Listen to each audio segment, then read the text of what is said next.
गुरु ब्रह्म महिमा अलेख शरण। गुरु ब्रह्म महिमा अलेख शरण। गुरु ब्रह्म महिमा अलेख शरण। महिमा वास्तु सेवा यूट्यूब चैनल तरफरु आपण मानकु स्वागत जणाई आरंभ करुछि। बहु वाद विवाद मध्य देई लुकायित थिबा भीम भोईंकर विषय। एही विषय आरंभ करिबा पूर्वरु आपण मानकु मोर अनुरोध, आपण माने जदि प्रथम करी एही चैनल को आसीचंती तेबे गोटिए सब्सक्राइब करी पाखरे आसुथिबा बेल आइकन को दबाई दियंतु, जहा द्वारा आमर जेउ समय रे वीडियो अपलोड हेबो सर्वप्रथमे आपणक पाखरे पहुँची पारिबो। एबे आरंभ करिबा। भीम भोई 1850 मसीह रेढ़ाखोल निकटस्थ कांकणपड़ा मौजा ग्राम डिहाठारे जन्म होइथिले। एहाकु भीम भोई तांको ग्रंथावली रे उल्लेख भीम भोईंक ग्रंथावली रे उल्लेख अछि। जेतेबेले भीम भोई महिमा गोसाई प्रबुद्ध नारायण भीमंक द्वार रे अन्न भिक्षा सकाशे कहिले, से समय रे भीम भोई हाथ जोड़ी प्रभु को जणाइले जे, प्रभु मु जणे कंध पिला अछुआ जाति, मते छुईले जाति मारा हुए। मो गृह रे आपण अन्न भिक्षा करिबा आपण को जोगाऊ नाही। प्रबुद्ध नारायण कहिले, ब्रह्म दीक्षा रे जाति अजाति छुआ अछुआ ए सबु किछि नाही। तहु भीम भोई धर्म दांड को परिष्कार करी नूतन मूर्तिका भांडरे घरे जहा रंधन होइतिला ताहा आनी देले ओ महिमा स्वामी आनंदरे भिक्षा कले। यही ठारे कही रखुछि, जदि महिमा स्वामी स्वयं गृह रे रंधा होई रहिथिबा अन्न को भिक्षा कले, तेबे महिमा धर्मर साधु माने काहींकी ग्रहण करू नाहंती, सबु नुआ खोजुछंती। भीम भोई कौन 3 तियण 6 भजा करी भिक्षा देथिले कि? एबे साधु माने सुआदिया तरकारी भल भल मिठा आदि खोजुछंती। भल धनी घर देखी भिक्षा बराद करुछंती, जेउठारे कि भल खाद्य मिलिबो, पुणी भल दक्षिणा मध्य मिलिबो। महिमा स्वामी कौन यही परी कहिथिले? ना, महिमा स्वामी जने दरिद्र मूलिया, तार मूल लागिले घर चलिबो, ताहारी गृह रे महिमा स्वामी भिक्षा करती। यार कारण अनेक किछि अछि, खाली पदे मु कहि रखुछि, जेपरी अर्ण सेपरी ज्ञान हेबो। धनी घर लोक माने धन गर्व रे भिक्षा दियंती, तांको मनरे गर्व थाए, अहंकार थाए, तेणु से भिक्षारे गर्व अहंकार पूरी रही थाए। एणु से खाद्य खाई साधुंकर मन मध्य सेही परि हेबा स्वाभाविक। जेपरी कुरुराज दुर्योधनर अन्न खाई पितामह भीष्मंकर मन बदली जाइथिला। महिमा स्वामी भिक्षा शेषरे भीम भोई शरण होई पदरेणु तुंडरे पाई शरीर रे लिपि हेले। परे दंडायमान होई भजन जणाण मान गाइले।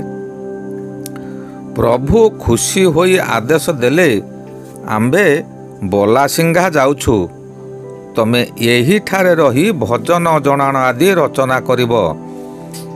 आंबे 4 जन ब्राह्मण तम निकट को प्रेरण करिबु, सेमाने ताल पत्र रे तमे जहा रचना को जहा गाइब ताहाकु से लिखिबे। तमे ए स्थान छाड़ी अन्य केउ आड़े जीव नहीं। यहा कही महिमा स्वामी बलासिंगा जाई गोविंद बाबा को संगरे धरी 4 जन पंडितंक निकट को गले ଓ ତାହାଙ୍କୁ ଆଦେଶ କରି ଭୀମଙ୍କ ନିକଟକୁ ପ୍ରେରଣ କଲେ। ଏହାପରେ ଭୀମ ଭୋଇ ରଚନା କରନ୍ତି, 4 ଜଣ ତାହା ତାଳପତ୍ରରେ ଲିପିବଦ୍ଧ କରନ୍ତି। ଏହି ବିଷୟ ଅହଙ୍କାରୀ ବ୍ରାହ୍ମଣ ସମାଜ ସହ୍ୟ କରିପାରିଲେ ନାହିଁ। ଏଣୁ ଖଚ ମିଛ କହି ରେଢ଼ାଖୋଲ ମହାରାଜଙ୍କ ଦ୍ୱାରରେ ବନ୍ଦୀ କରାଇଦେଲେ। ଯେଉଁଦିନ ଭୀମ ଭୋଇ ବନ୍ଦୀ ହେଲେ, ରାଜକର୍ମଚାରୀ ଭୀମ ଭୋଇକୁ ବନ୍ଦୀ କରି ନେଲେ। ସେହି ରାତ୍ରିରେ ସ୍ୱୟଂ ନାରାୟଣ, ପ୍ରବୃଦ୍ଧ ନାରାୟଣ ସ୍ୱପ୍ନରେ ଭୀମ ଭୋଇଙ୍କ ବିଷୟରେ ମହାରାଜଙ୍କୁ ଜଣାଇଲେ ଯେ ମୋର ଭକ୍ତକୁ ତୁମ୍ଭେ ବନ୍ଦୀ କରି ରଖିଛ। ଆସନ୍ତାକାଲି ପ୍ରଭାତରେ ତାର ପ୍ରକୃତ ଜ୍ଞାନ ପରୀକ୍ଷା କର ଓ ଯେଉଁମାନେ ତାଙ୍କ ନାମରେ ମିଛ କହି ବନ୍ଧା କରାଇଛନ୍ତି ତାଙ୍କର ଜ୍ଞାନ ପରୀକ୍ଷା କର। ତେବେ ଯାଇ ପ୍ରକୃତ ସତ୍ୟାସତ୍ୟ ଜାଣିପାରିବ। ମହାରାଜ ନିଦ୍ରାରୁ ଉଠି ସମସ୍ତ ଜ୍ଞାତ ହେଲେ ଓ ପ୍ରଭାତରୁ ରାଜସଭା ଡକାଇ ବିଚାର କଲେ। ଭୀମ ଭୋଇ କିଛି ଭଜନ ଗାଇଲେ ଓ ଚଉତିଶା ମଧ୍ୟ ଗାଇଲେ। ସେ ଯେଉଁ ଚଉତିଶା ସେଠାରେ ଗାଇଥିଲେ ତାହା ଚଉତିଶା ଗ୍ରନ୍ଥରେ 34 ନମ୍ବର ଚଉତିଶା ଲେଖା ଅଛି।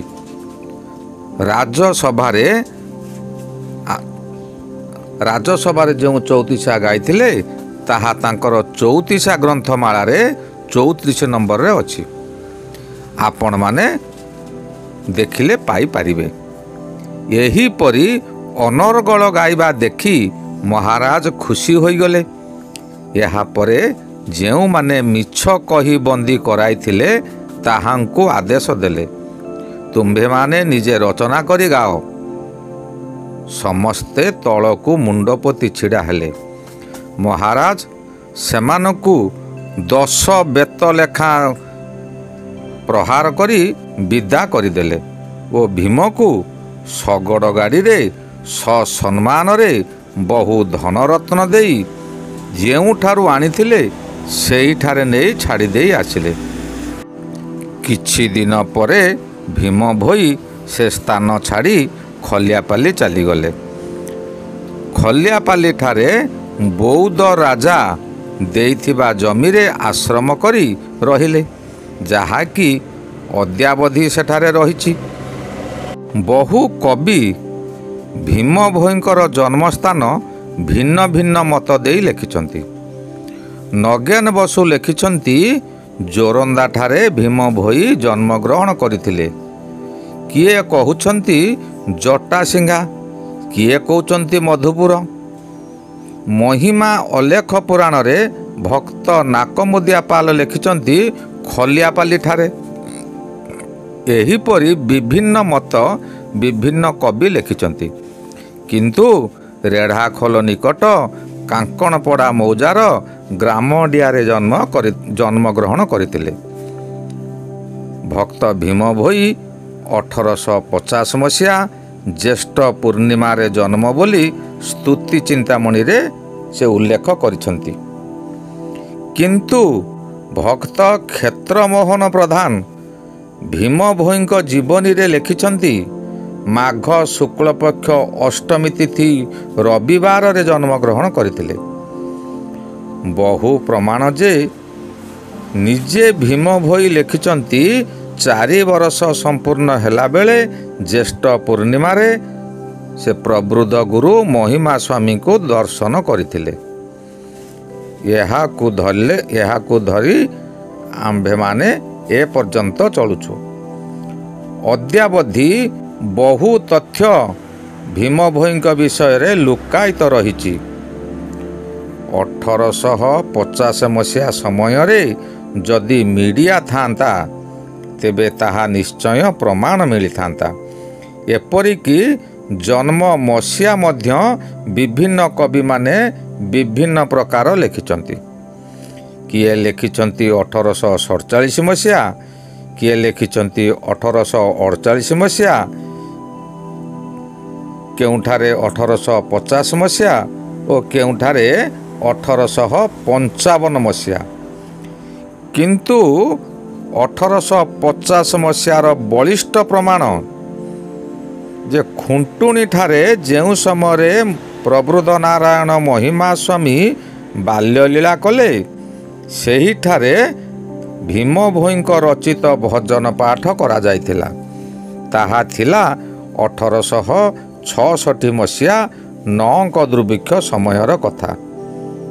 16 ବର୍ଷରେ ଭୀମ ଭୋଇ କବିତ୍ୱ ପ୍ରାପ୍ତି ହେଲେ। ଏଣୁ 1850 ମସିହା ସଠିକ୍ ବୋଲି ପ୍ରମାଣ ମିଳିଲା। ଆଜି ମୁଁ ଏଇଠାରେ ରହିଲି, ପୁଣି ପରବର୍ତ୍ତୀ ଅଧ୍ୟାୟରେ ସାକ୍ଷାତ ହେବ। ଶ୍ରୀ ଗୁରୁ ମହିମା ଅଲେଖ ଶରଣ। ଶ୍ରୀ ଗୁରୁ ମହିମା ଅଲେଖ ଶରଣ। ଶ୍ରୀ ଗୁରୁ ମହିମା ଅଲେଖ ଶରଣ ଶରଣ ଶରଣ।